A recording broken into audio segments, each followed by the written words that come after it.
Family finance. A plan for peace. Meet Cooper. He's just walked into his living room after a long day. His mug says, "Future millionaire." But the reality on the table looks a bit different. There are bills on the table, toys on the floor, and grocery lists on the fridge. And over there is the dog, chewing on something that looks suspiciously like an electricity bill. Cooper sighs. He knows that for more money peace, they need something called financial planning. Don't worry, it doesn't mean becoming a math robot. It's just a simple plan. Cooper grabs a marker and draws a giant circle on a whiteboard. Step 1. Track the money. Money comes in from work, but it runs away quickly to rent, groceries, and school expenses. 30% is for lifestyle choices, like entertainment, shopping, and those frequent pizza nights. The final 20% is the most important. It goes towards savings and investing. As Cooper says, if the pizza starts eating the savings category, we have a problem.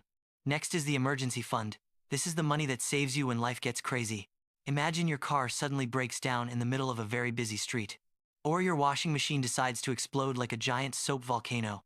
And what if your dog decides the Wi-Fi router is his new favorite chew toy? Aim for 3 to 6 months of expenses in a separate savings account.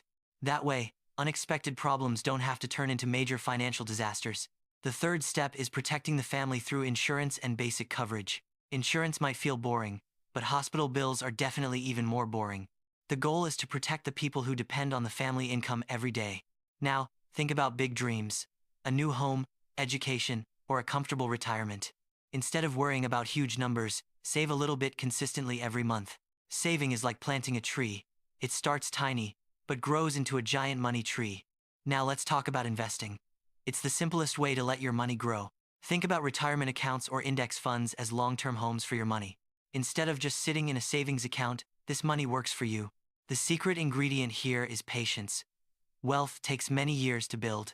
Many families think wealth comes from the lottery, but that's rarely the case. True security comes from steady saving and investing over a long period of time. Financial planning isn't about being perfect with every single cent you own. It's about making small, smart decisions together as a family unit. Talk openly about money, set your goals, and avoid that unnecessary debt. When you save consistently, you build stability and a safe future for everyone. Cooper finishes his coffee and looks at the messy living room one last time. The bills are there and the dog is still chewing paper, but now, there is a plan.